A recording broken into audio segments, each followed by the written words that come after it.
आज हम जानेंगे 90% रिटेल इन्वेस्टर अपना पैसा शेयर मार्केट में कैसे खोते हैं। क्या आपने भी शेयर मार्केट में पैसा लॉस किया है? तो आप अकेले नहीं हैं। 90% इन्वेस्टर जो है पैसा लगाने के बाद लॉस खा जाते हैं शेयर मार्केट में। इसका छोटा सा केस स्टडी हम लोग 3 शेयर पे लेके आए हैं। पहला पेटीएम का आईपीओ जो आया, सेकंड यस बैंक और थर्ड सुज़लॉन। सेबी के मुताबिक 2018 से 22 तक में 10 में से 9 इन्वेस्टर ने अपना पैसा लॉस किया है एफएनओ में, फ्यूचर एंड ऑप्शन में, और पर व्यक्ति 1.1 लाख रुपीस एफएनओ में लॉस करता है। एफएनओ ही नहीं, लोगों ने, रिटेल इन्वेस्टर ने शेयर मार्केट में भी पैसा लॉस किया है। पहला हम लोग जो है पेटीएम के आईपीओ के बारे में बात करते हैं। पेटीएम का आईपीओ आने के पहले बहुत हाइप बना कि पेटीएम का सबसे बड़ा आईपीओ आने वाला है, एलआईसी से भी बड़ा आईपीओ आने वाला है। लोगों ने सोचा कि पेटीएम का आईपीओ देश का सबसे बड़ा आईपीओ है और ये अगला अमेजॉन नहीं तो अलीबाबा बन जाएगा। तो विदाउट उस पर रिसर्च किए लोगों ने इस पे पैसा लगा दिया। जब 2021 में पेटीएम का आईपीओ आया तब 2150 के अप्रोक्स खुला था और वो कुछ ही दिनों में 1560 हो गया और फिर आने वाले समय में वो 70% तक आईपीओ ओपनिंग से डाउन हो गया।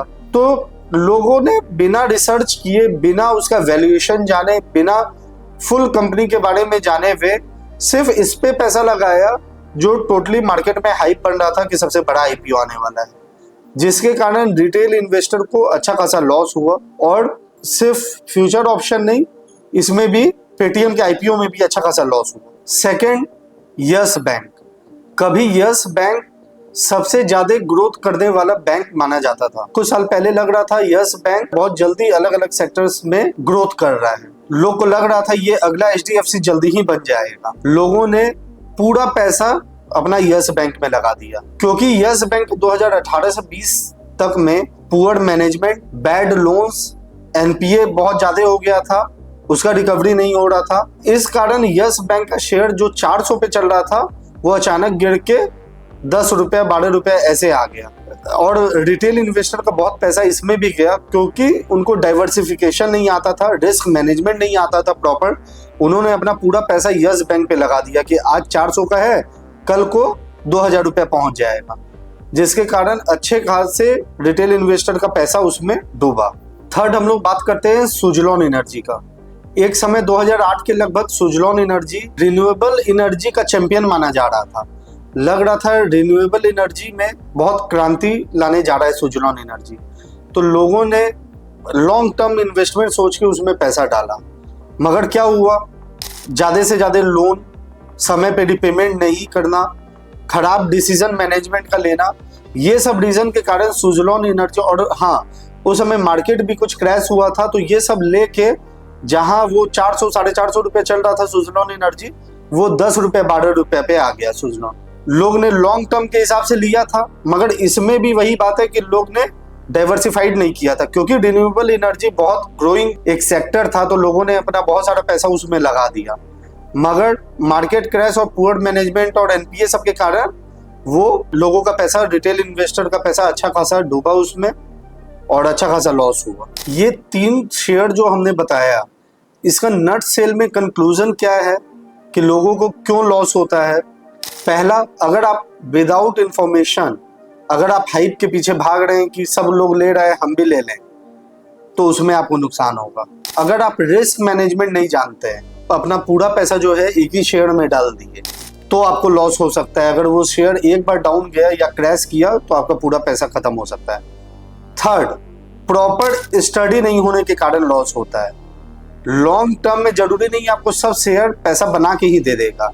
जिसका बुक्स ऑलरेडी माइनस है, जो ऑलरेडी कंपनी लॉस में चल रहा है, वो कभी आपको प्रॉफिट इतना जल्दी नहीं बना के देता है। और कई तो ऐसे शेयर्स हैं जो लॉस पहले भी खा रहे थे, आज 10 साल बाद भी लॉस खा रहे हैं और ये कंटिन्यू लॉस खाते रहेंगे और एक समय में आपका पैसा पूरा जीरो हो जाएगा। इसका सॉल्यूशन क्या है? पहला तो स्टडी कीजिए, तब आप पैसा निवेश कीजिए। कोई के कहने पे या सुनने पे या डील्स देख के आप इन्वेस्टमेंट नहीं कीजिए, पहला। दूसरा, डाइवर्सिफिकेशन सीखिए। आप कहीं पे भी एक जगह पैसा नहीं डालिए। अगर आप कुछ शेयर्स में डाल रहे हैं तो कुछ म्यूचुअल फंड में डालिए, ईटीएफ्स में डालिए, इंडेक्स फंड में अलग अलग है, उसमें डालिए, कुछ गोल्ड्स में डालिए। तो ऐसे करके आपको अपना पोर्टफोलियो को डाइवर्सिफाइड करना पड़ेगा। थर्ड, कोई भी कंपनी का निवेश करने के पहले उसका बुक्स को स्टडी कीजिए, उसका वैल्यूएशन देखिए मार्केट में, कहीं बहुत ज्यादा हाइप बन के ज्यादा तो नहीं है और कंपनी अंदर से जीरो है तो उस कंपनी में इन्वेस्ट नहीं करना है। तो ये तीनों केस स्टडी से हम लोग को यही समझ में आता है कि पैसा कमाना आसान नहीं है मगर असंभव भी नहीं है। अगर आप सही तरीका से सही समय देते हैं और सही शेयर्स पे पैसा लगाते हैं तो आपको पैसा बना के देगा। व्हाट्सएप टेलीग्राम के ग्रुप्स और टिप्स पे अगर आप भागते हैं तो आपका पैसा बना बनाया हुआ लॉस हो सकता है।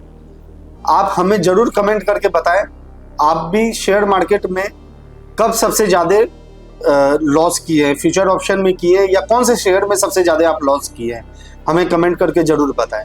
और अगर आपको वीडियो अच्छा लगा हो तो ज़्यादा से ज़्यादा लाइक, शेयर एंड सब्सक्राइब करें।